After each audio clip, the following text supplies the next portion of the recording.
ஆண்டவராகிய இயேசு கிறிஸ்துவின் விலையேறப்பட்ட பரிசுத்தமுள்ள நாமத்தில் அன்பின் வாழ்த்துக்கள். இந்த காலையில் உங்களை சந்திப்பதில் மகிழ்ச்சி அடைகிறது. இந்த நாள் உங்களுக்கு ஆசீர்வாதமாய் மாறட்டும். மற்றவர்களுக்கு இயேசுவை அறிவிக்கிற நல்ல நாளாய் மாறட்டும். இந்த வருஷத்தில் தீர்மானம் பண்ணுங்க. நிறைய பேருக்கு இயேசப்பாவின் அன்பை சொல்லுவேன். ஒரு பெரிய மிஷினரி ஒரு கூட்டத்தில் பிரசங்கிக்க புறப்பட்டு செல்லும் முன்னே தன்னுடைய ஹோட்டலில் தன்னுடைய அறையில் டீ குடிச்சிட்டு இருந்தார். சில மணி நேரங்கள் இருந்தது. அதில் 1-2 அந்த சுகர் துளிகள், சர்க்கரை துண்டுகள் விழுந்தது. ஆனால் கொஞ்சம் கழிச்சு பார்த்தீங்கன்னா ஒரு எறும்பு அப்படி மேசைக்கு வந்துச்சு. கொஞ்சம் கழிச்சு பார்த்தா 2 எறும்பு வந்துச்சு. கொஞ்சம் கழிச்சு அவர் கவனிச்சுட்டே இருந்தார். வரிசையாக அந்த அந்த சுகரை, அந்த சர்க்கரை எடுப்பதற்காக எறும்புகள் கூட்டமாக இருந்துச்சு. இதுதான் சுவிசேஷத்துடைய மகத்துவம். ஒன்றை ருசிச்ச பிற்பாடு இன்னொரு எறும்பு கூட்டிட்டு வந்துச்சு. அது பாருங்க, அவங்க என்ன கம்யூனிகேஷன், என்ன பாஷை, என்ன மொழி தெரியாது.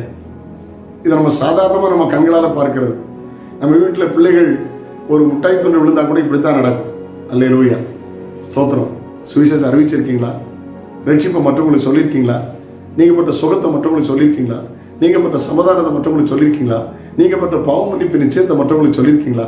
கர்த்தருக்கு ஸ்தோத்திரம். பைபிளில் பார்த்தீங்கன்னா இந்த சமாரிய பெண் ஒரு எறும்பை போல இயேசுவை சரியாக இருந்தபோது, இயேசுவள் வாழ்க்கையை சொன்னபோது நிறைய பேர் கூட்டிகிட்டு வந்துட்டான்.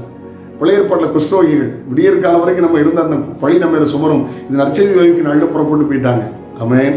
உங்களுடைய வாழ்க்கை இப்படி ஆமென். சுவிசேஷத்தை அறிவிக்காவிட்டால் எனக்கு ஐயோ அப்படின்னு வேதம் சொல்கிறது. மற்றவர்களுக்கு சுவிசேஷத்தை அறிவிக்கிறவர்களை மாறுங்கள், கர்த்தர்களை ஆசீர்வதிப்பார். ஆமென். ஹல்லேலூயா.